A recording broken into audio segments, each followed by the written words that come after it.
आपने आज सुबह के कुछ प्रमुख अखबारों में इस तरह की हेडलाइन पढ़ी होगी जिसमें फ्लैट में शॉर्ट सर्किट की आग की वजह से एक टीवी एक्ट्रेस के दो बेटों के जलने की सुर्खी बनी थी। सुर्खी थी कि पूरे राजस्थान के अंदर ये सुबह सुबह पढ़ी गई वो खबर थी। कुछ मीडिया कवरेज के माध्यम से कल दोपहर में भी ये जानकारी आ गई थी कि एक ऐसा हादसा कोटा के अंदर हुआ है।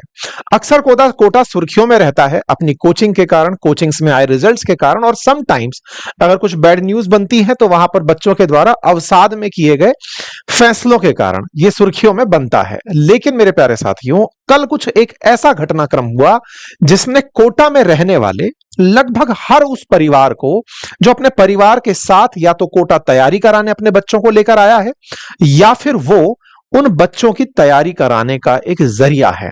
मैं चर्चा कर रहा हूं कोटा के उन तमाम फैकल्टी मेंबर्स की जो कोटा के तमाम कोचिंग्स में लगभग हजारों की संख्या में फैकल्टी कोटा में रह करके कोटा से बेहतरीन रिजल्ट प्रोड्यूस करते हैं, फिर चाहे वो आईआईटी हो या फिर नीट हो। आज कोटा को कोचिंग के नाम पर फैक्ट्री भले ही कहा जाता हो, लेकिन सही मायने में इस देश को बहुत सारे यंग टेक्नोलॉजी के लिए जो बने हुए छात्र हैं वो इसी कोटा ने प्रोड्यूस किए हैं। कल एक ऐसा घटनाक्रम राजस्थान के इस कोटा में हुआ जिस कोटा का पूरे देश के पटल पर जिक्र कोचिंग हब के रूप में होता है। यहां पर एक रेजिडेंसी के अंदर रहने वाले, एक रेजिडेंसी में बने एक घर में, एक फ्लैट में आग लग जाती है। ये कुछ तस्वीरें हैं। इन तस्वीरों को देख करके आप और हम विचार इस बात पर करेंगे कि जो ये घटना हुई, जो कि अभी हम इस भाव से सुन रहे हैं कि ये किसी के साथ हुई होगी, इस नजरिए से फिलहाल अगर आप इसे सुन रहे हैं तो थोड़ा रुकिएगा और विचारिएगा कि यह घटना किसी के साथ भी हो सकती है। इस घटना को अगर आप बहुत गहराई से सुनेंगे और समझेंगे तो यह रियलाइज होगा कि यार ये तो मतलब ऐसा कि इसके बारे में कल्पना करने से भी डर लगता है कि ऐसा किसी के साथ भी कभी भी हो सकता है, और उससे बचने के लिए क्या किया जाए, इसका विमर्श भी आज आप और हम मिलकर के यहां करने वाले हैं। आपको मैं एक तस्वीर दिखा रहा हूं। ये तस्वीर असल में एक घर के अंदर, जिस फ्लैट में ये आग लगी उसके अंदर की तस्वीर है। इसको देख करके एक बार के लिए आपको लग रहा है कि ये पूरी तरह काला हो चुका है। मैं आपको थोड़ा समझा देता हूं। ये सोफे हैं जो पूरी तरह जल चुके हैं। साथ में इधर की तरफ ये सामने एक टीवी लगा है, जहां ये पुरुष खड़े हैं, यहां पर एक टीवी लगा है। टीवी पूरी तरह जल चुका है। ये पूरा की पूरा एरिया आग लग चुकी है। इस एरिया में, इस जगह पर, ये जो कॉर्नर आप देख रहे हैं, यहां पर इस पर्टिकुलर एरिया में स्विच बोर्ड लगा है, और उस स्विच बोर्ड को देखकर ऐसा लग रहा है कि शायद वहां पर कहीं लाइट का स्पार्क जैसा हुआ होगा। सेकंड पॉइंट, ये वाला जो गेट है यही इस फ्लैट का एग्जिट है। ध्यान से फिर से समझिए, इस घर के अंदर यहां पर बैठने की जगह, ये गेट से बाहर निकलने की जगह। इस जगह पर आग लगती है। आग लगती है, कारण पता चलता है प्रथम दृश्यता कि तारों के अंदर शॉर्ट सर्किट हो गया।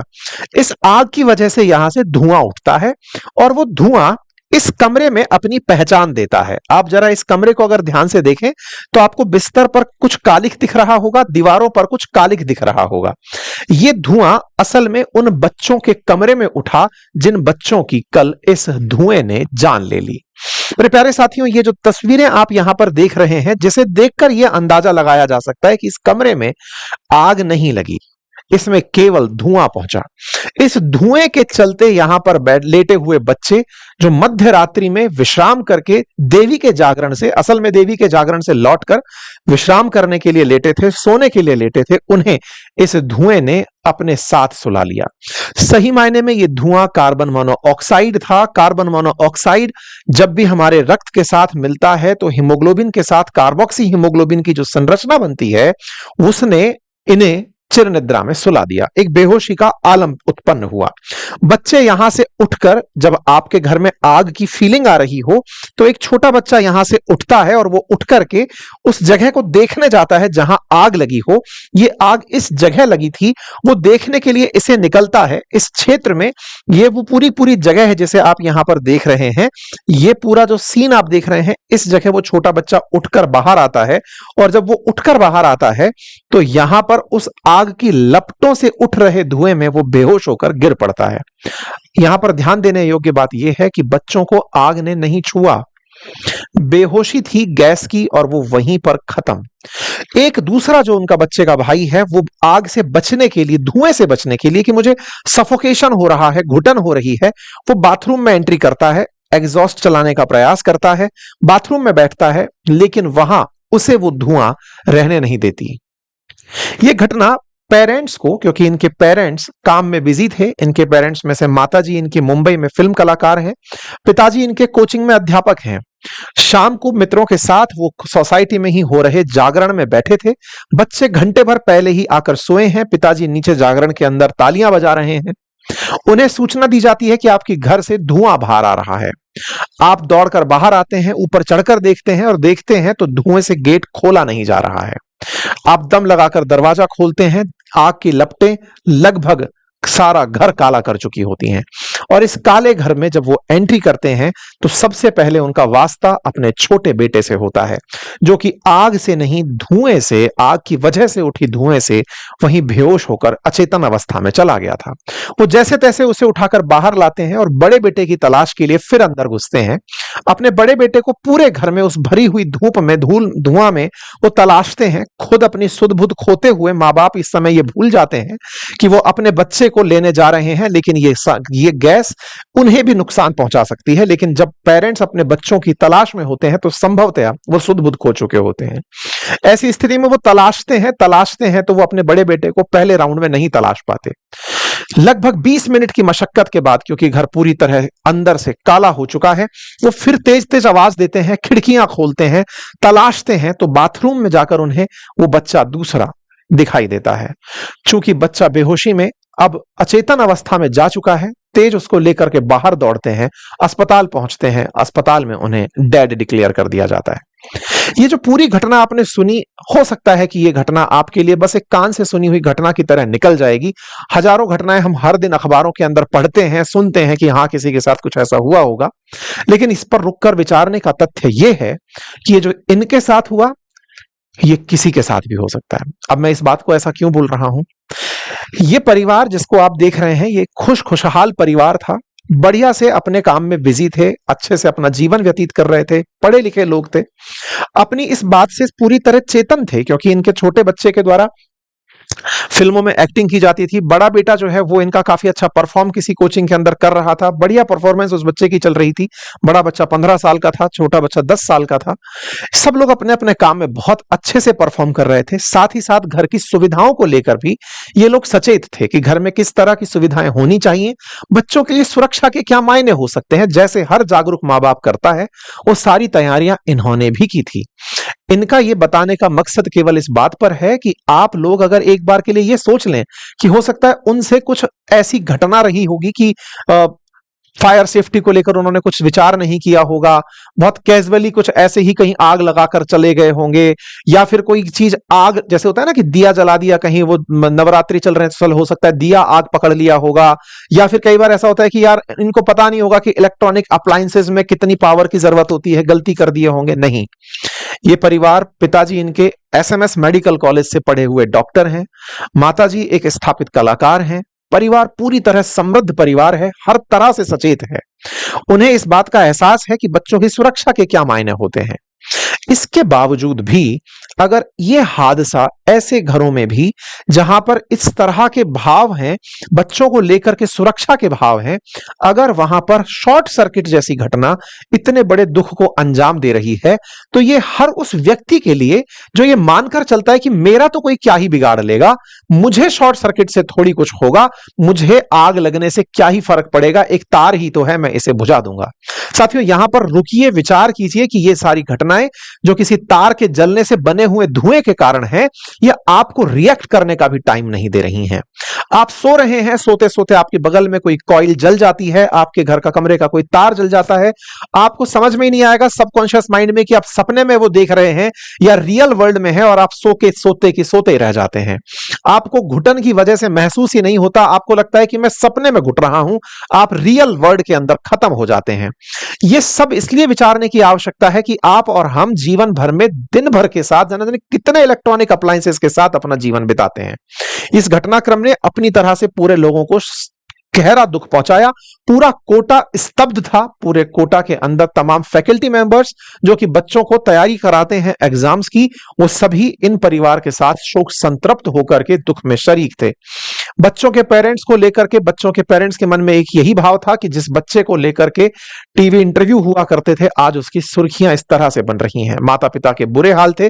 तस्वीरें अपने आप में बयां करती हैं कि माँ बाप अपने जीवन भर में अपने बच्चों की भलाई के लिए दिन रात मेहनत कर रहे होते हैं, लेकिन एक परिवार से जब उनके भविष्य का, यानी कि कल को किसके लिए ये काम करेंगे, जब ये कारण छूट जाता है तो वो अपने आप को दिशाहीन पाते हैं। एक मां का बिलखना संभवतया इस तस्वीर में यही बयां कर रहा है। पिता ने, चूंकि आप खुद प्रैक्टिशनर डॉक्टर भी रहे हैं, उसके बाद कोचिंग के अंदर अध्यापन का कार्य शुरू किया। अपने बेटों की आंख को डोनेट करने का निर्णय लिया, जिसकी उनके सभी साथ वालों ने बहुत ही प्रशंसा की कि आपने इस समय में, दुख की घड़ी में भी इस रोशनी को न जाने कितने लोगों को पहुंचाने का प्रयास किया। इस पूरे शोक संतप्त परिवार को हम सभी मिलकर के अपनी तरफ से भावपूर्ण श्रद्धांजलि देते हैं। साथियों, इस भावपूर्ण श्रद्धांजलि के साथ अब हम एक और कारण की तरफ बढ़ते हैं, और वो ये है कि आफ्टर ऑल इस तरह की घटना के कारण क्या होते हैं। घटनाओं में सबसे प्रमुख कारण जो हमने शॉर्ट सर्किट की बात की, अननोन कारणों में कि हमें नहीं पता कि घर के अंदर सिलेंडर फट गया है, या फिर हमें नहीं पता है कि कहीं बत्ती जली रह गई, या पूजा कर रहे थे दिया जला रह गया, या फिर हम लाइटली ले रहे थे, हमने कहीं पर कोई कैंडल जलाई थी मोमबत्ती के साथ में, हमने कहीं केक कटिंग सेरेमनी की थी, कोई भी ऐसा कारण आग का बड़ा कारण बनता है। लेकिन जिनमें प्रमुखता से आप आग लग के जान जाने के कारण सुनते हैं, उनमें शॉर्ट सर्किट और गैस सिलेंडर का फटना, ये दो बड़े कारण बनते हैं। और शॉर्ट सर्किट भारत के अंदर आग लगने के प्रमुख कारणों में से एक है, यानी कि इसकी वजह से जो आग लगती है वो बड़े कारणों में मानी जाती है। अब ये शॉर्ट सर्किट होता क्या है, इसको अगर मैं एक आसान भाषा में समझाने का प्रयास करूं तो आप ऐसे समझिए कि जिस बिजली को आप अप्लायंसेस में यूज करते हैं, आज अगर ये बोर्ड भी चल रहा है तो इस बोर्ड के लिए एक कनेक्शन आ रहा है। इस कनेक्शन के अंदर जो तार लगे हैं, जिन्हें हम कहते हैं कि एक न्यूट्रल वायर है और एक इसमें करंट का फेज वाला वायर है, वो इलेक्ट्रॉनिक अप्लायंसेस के एक तार के माध्यम से वो बिजली आ रही है, इलेक्ट्रॉनिक मशीन तक पहुंच रही है, वहां से वो वापस लौट करके न्यूट्रल वायर की वजह से वापस अपने जहां से वो तार निकल के आ रहे हैं वहां पर पहुंचती है। यानी कि एक अपने आप में एक सर्कल पूरा करता है, जिसे हम सर्किट कहते हैं। यानी कि अगर आपको किसी भी इलेक्ट्रॉनिक अप्लायंसेस को लाइट देनी है तो उसके साथ एक न्यूट्रल और जो फेज वायर चल रहा होता है, फेज वायर तार ले जाने, लाइट ले जाने का काम कर रहा है, न्यूट्रल लाने का काम कर रहा है, और ये पूरी सर्कल को पूरा करता है। आसान भाषा में इस तरह से समझ सकते हैं। अगर ये सर्कल पूरा ना हो और ये सर्कल बीच में ही तोड़ दिया जाए और दूसरे तार को जोड़ दिया जाए, यानी कि अप्लायंसेस तक वो वायर ना, लाइट ना पहुंचा पाए और वो मध्य रास्ते में ही न्यूट्रल से टच हो जाए, तो इसे शॉर्ट सर्किट कहा जाता है। ये रास्ते में ही टच हो जाए, ये कारण क्या है कि ये ऐसा टच हो जाता है, मतलब तार जो ले जा रहा है वही दूसरे तार से टच हो जाए, इसका प्रमुख कारण क्या हो सकता है? इसका प्रमुख कारण होता है कई बार फेज वाले तार में आग लग जाना। तार में आग क्यों लगती है? जब ऊपर लगा हुआ अप्लायंस ज्यादा बिजली मांग लेता है कि साहब मुझे तो भोजन में इतना चाहिए था, लेकिन ये जो लाइट ले जाने वाला तार है, ये तार उतना ले जा ही नहीं पा रहा, बिजली ले जा ही नहीं पा रहा। तार की जो कैपेसिटी है कि वो कितना तार बिजली ले जाएगा, इसे वायर के अंदर आप इलेक्ट्रिकल, मतलब इलेक्ट्रिसिटी को नापने के लिए एम्पियर का अगर उपयोग करें समझने के लिए, जैसे वजन को किलो में नाप रहे हैं, तार के लिए अगर एम्पियर भाषा यूज करें कि इतना एम्पियर बिजली ले जा सकता है, तो वो एम्पियर से ज्यादा बिजली अगर एक्सपेक्ट कर लिया तो वही हीट करके वो जलने लगता है, और वो जलने से अपने दूसरे तार से संपर्क में आकर के उस सर्किट को अधूरा छोड़ देता है, जिसे आप शॉर्ट सर्किट कहते हैं। बस ये शॉर्ट सर्किट पूरे घर के अंदर धीरे धीरे आग का कारण बन जाती है। हालांकि इससे बचने के लिए अक्सर आप घरों में एमसीबी और फ्यूज वायर की बातें सुनते हैं, लेकिन यह समाधान नहीं होती। अक्सर हमारे घर में शॉर्ट सर्किट से अगर एमसीबी डाउन हो जाती है तो हम एमसीबी बदल देते हैं। हम ये भूल जाते हैं कि ये एमसीबी गिरी इसलिए थी क्योंकि तार वजन नहीं उठा पा रहा था, तार में दम नहीं थी, और हम ऐसे में तार को बदलने पर प्रेफरेंस नहीं देते। और बार बार जब इस घटना को दोहराते हैं, कई बार वो एमसीबी तक चीजें नहीं पहुंच पाती और वो आग का कारण बन जाती हैं। मेरे प्यारे साथियों, अक्सर शॉर्ट सर्किट के अंदर अधिक पावर के, अधिक ऊर्जा आवश्यकता वाले इलेक्ट्रॉनिक अप्लायंसेस को कम शक्ति वाले तारों से, कम ताकतवर तारों से बिजली सप्लाई के कारण ऐसी चीजें देखी जाती रही हैं। माना जाता है कि जितने भी भारत के अंदर निर्माण कार्य हो रहे हैं, जिनमें बिल्डर्स के द्वारा बिल्डिंग बनाकर दी जाती हो या फिर सरकार के द्वारा कोई प्रेमाइसेस तैयार कराया जाता हो, जहां जहां भ्रष्टाचार अपनी जगह ले सकता है या फिर जहां पर सिस्टम के अंदर लूफोल हो सकते हैं, वहां पर कंस्ट्रक्शन क्वालिटी या फिर इलेक्ट्रिक अप्लायंसेस के अंदर जो तार लग रहे हैं उनके अंदर कॉम्प्रोमाइज हो सकते हैं, और ऐसे कॉम्प्रोमाइज तार को कम सस्ते तार के रूप में, पैसे बचाने के रूप में ऐसी दुर्घटनाओं को जन्म दे देते हैं जो सुर्खियां बनती हैं। हमारे देश ने न जाने कितनी ही सुर्खियां इस तरह की देखी हैं। पिछले 5 साल की सुर्खियों को अगर मैं लाइन से आपको दिखाऊं तो ऐसी सुर्खियां हमारे देश के अंदर हर दिन हेडलाइन के रूप में आपको दिखाई दे जाती हैं कि हमारे देश में बहुत सारे ऐसी दुर्घटनाएं इस तरह की आग से होकर आई हैं। अब तक तो यह समझ में आ ही गया होगा कि अगर शॉर्ट सर्किट से आग है तो इससे बचने का कारण भी हमारी समझदारी में है, और समझदारी एमसीबी की वजह से नहीं, इस घर में भी एमसीबी लगी हुई थी। दिक्कत यह है कि हम लोग अपने तार को बार बार चेक करवाते रहे, हम देखते रहे कि हमारा तार और हमारी तार के साथ साथ जो घर के अंदर जो बिजली की आवश्यकता है वो एक दूसरे के प्रोपोर्शनेट है अथवा नहीं। अदरवाइज ये जो आंकड़े हैं, इन आंकड़ों में केवल नंबर जुड़ते चले जाते हैं और हम और आप अपने किसी करीबी को खो देते हैं। ऐसे में देश के अंदर फायर सेफ्टी को ध्यान में रखते हुए कई तरह के नॉर्म्स बने हुए हैं जो कि देश के अंदर सुरक्षा को बढ़ावा देने के लिए हैं। कहा जाता है कि शहरी क्षेत्रों के अंदर जो अवैध निर्माण हो रहे हैं या खराब शहरी नियोजन है, उसकी वजह से इस तरह की दिक्कतें आती हैं, लेकिन सरकार के द्वारा कंप्लीट इसके प्रोटोकॉल्स बनाए हुए हैं। आप और हम अवेयर होकर के अगर इनकी पालना करें, जैसे राष्ट्रीय भवन संहिता का अगर हम पालन करें, मॉडल बिल्डिंग उपनियम का अगर हम पालन करें, तो ऐसी चीजों की पालना से हम सही अकाउंटेबिलिटी तय कर सकते हैं निर्माण कार्य की, और निर्माण कार्य के साथ साथ हम फायर सेफ्टी को लेकर के जो देश के अंदर फायर सेफ्टी नॉर्म्स हैं, अगर उनकी सही से पालना करवाएं तो निश्चित ही हम ऐसी दुर्घटनाओं को होने से रोक तो नहीं तब भी पाएंगे, लेकिन हां उन्हें कम जरूर कर सकते हैं। फिर भी चैलेंजेस क्या होते हैं? सामान्यतः ऐसे समय में बड़े चैलेंज होते हैं कि हम अपनी सहूलियत के हिसाब से अग्नि सुरक्षा के नियमों की अनदेखी कर देते हैं। हमारे हर घर के अंदर कहिए या फिर प्रेमाइसेस के अंदर कहिए, फायर सेफ्टी ऑडिट होनी होती है, लेकिन हम उसे अवॉइड कर देते हैं कि कौन इन लिटिगेशंस में फंसेगा। अधिकारी आएंगे तो काम बता के जाएंगे और 2 पैसे और लेके जाएंगे, क्योंकि हमारे देश में करप्शन जो है ना वो फायर सेफ्टी विभाग के अंदर सबसे प्रमुख रूप से जाना जाने वाला है। कहा जाता है कि फायर सेफ्टी के नाम से सबसे ज्यादा भ्रष्टाचार का काम चलता है। ये जितने भी बिल्डिंग्स होती हैं ये सब आग लगने के बाद भी फायर सेफ्टी का वो सर्टिफिकेट लेकर के आ जाती है। जैसे कि आजकल दिल्ली के अंदर पॉल्यूशन के नाम पर पुलिस वाले आपको कभी भी 20,000 का चालान का डर दिखाते हैं और फिर 2,000 रुपए लेकर आपको छोड़ देते हैं। इस देश में जितने भी नियम बनते हैं वो पॉकेट भरने में भी बहुत काम आते हैं। जितनी बार भी आग लगती है, फायर सेफ्टी वालों के लिए एक तरह का त्योहार होता है कि चलिए कम से कम अब इस बहाने ही सही हमारे पास 2 पैसे का काम निकल कर आएगा। यह बात थोड़ी हाश है, सुनने में अटपटी लगती है कि क्या सर वो इस घटना का भी मनोरंजन करेंगे। यह बात इस तरह से सोचने की आवश्यकता है कि उनके डिपार्टमेंट के द्वारा जिस बिल्डिंग को फायर सेफ्टी का सर्टिफिकेट दिया हुआ है उसमें अगर आग लगी है तो यह संभवतया उनको अपने आप में विचारणीय तथ्य है कि उन्होंने अपने उस आदेश से किसी का क्या वाकई में नुकसान किया है। ये जितने भी आप करप्शन के केसेस देख रहे हैं, paid bribe 5 year ago to NOC, ये तमाम जितने भी आप देख रहे हैं ये सब फायर सेफ्टी के एनओसीज को लेकर के आए हुए केसेस हैं। खैर, हम कारणों को दुनिया भर में तलाशते रहेंगे, लेकिन अल्टीमेटली हमारी चेतना जो हमें कहती है उन चीजों का हम अवश्य पालन करें। अगर घर में कभी आग लगे साथियों तो आप ज्यादा घबराएं नहीं, छत की ओर ना भागें, इलेक्ट्रॉनिक आइटम्स के पास ना जाएं, घर में तेज आग लगने पर पानी ना डालें और कीमती चीजों के लिए आग के पास ना जाएं कि मेरा ये सामान छूट जाएगा या मेरा ये बच जाएगा, और लिफ्ट को यूज ना करें। ये बेसिक चीजें हैं। ये जो दुर्घटना कोटा में हुई इसमें एक बड़ा दर्द ये रहा कि बच्चों ने खिड़की खोलने का प्रयास नहीं किया, गेट खोलने का प्रयास नहीं किया, वो घर के एग्जिट की तरफ भागने लगे। अगर वो बाहर की तरफ निकल करके तेज आवाज निकालते, चीखते या गेट खोल करके चिल्लाते तो शायद बाहर की हवा से उन्हें थोड़ा सफोकेशन कम होता, लेकिन शायद अर्धचेतन अवस्था में मध्य रात्रि 2 बजे के अराउंड की यह घटना है, उस समय बच्चों में ये चेतना ही नहीं रही होगी कि ये ऐसा हो रहा है। वो सबसे पहले आग को ढूंढने चले होंगे और उसी समय घायल होकर के वो आग की समाधि में चले गए होंगे। तो ऐसे में मेरे प्यारे साथियों, हम जितना हो सके प्रॉपर अपनी प्रैक्टिसेस में इन चीजों को ध्यान रखें। जब भी घर से बाहर जाएं, इलेक्ट्रिक स्विचेस को बंद करके जाएं, गैस के रेगुलेटर्स को प्रॉपर तरीके से चेक करें, प्रयास करें कि घर में बच्चे अकेले ना रहें। घर में आग लगने से पहले अगर घर में आग लग रही है, आपको ऐसा लग रहा है कि आपके साथ कंट्रोल में चीजें नहीं है, तो पहले घर में घुटनों के बल बैठकर बाहर निकलने का प्रयास करें। ज्वलनशील चीजों को आग के पास अगर है तो उन्हें वहां से हटाएं। गैस सिलेंडर में आग लगने पर सिलेंडर को टेढ़ा ना करें कि भाई इसको हटा देते हैं, इससे कुछ फायदा होगा।